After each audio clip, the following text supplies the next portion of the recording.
Ediz, Stefan de Mistura there was just outlining quite how bad the situation was for citizens of Aleppo. Just sum up what he said for us.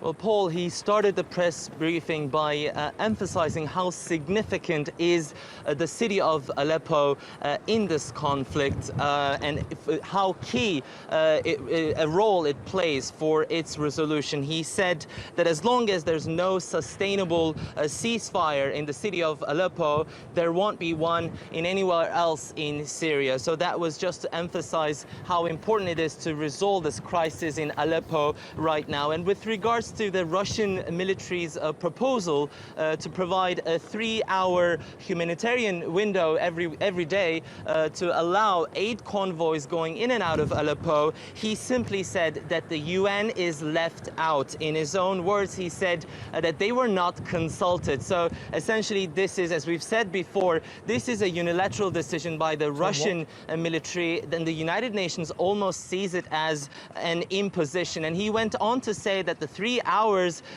are simply not enough to provide the necessary aid into the region. And as following him speaking on camera was also Mr. Egeland. He's the humanitarian chief advisor, and he said that they need, for the United Nations, as they apply such corridors everywhere else in the world, they need at least a 48 hours long window to carry out such operations. And he emphasized that with in the specific case of eastern Aleppo, there are so many people, roughly 300,000 people with basic necessities, and the number of trucks that need to go in and out is simply not enough to have 3 hours every day. And he also emphasized that the route they are suggesting has destroyed roads is also not feasible in that sense. And following with what de Mistura said, it's also he mentioned Russia's willingness, really, that they've emphasized, that they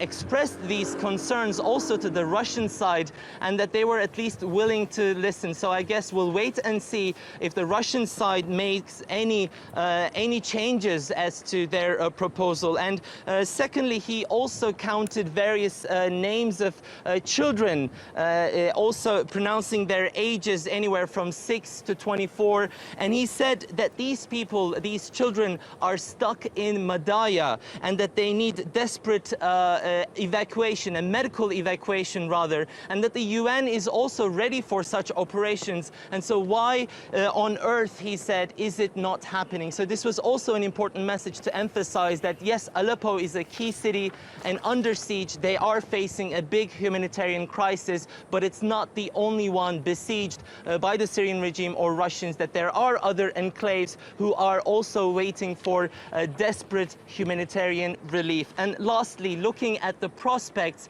de Mistura emphasized that both Russian and American teams are still there in Geneva.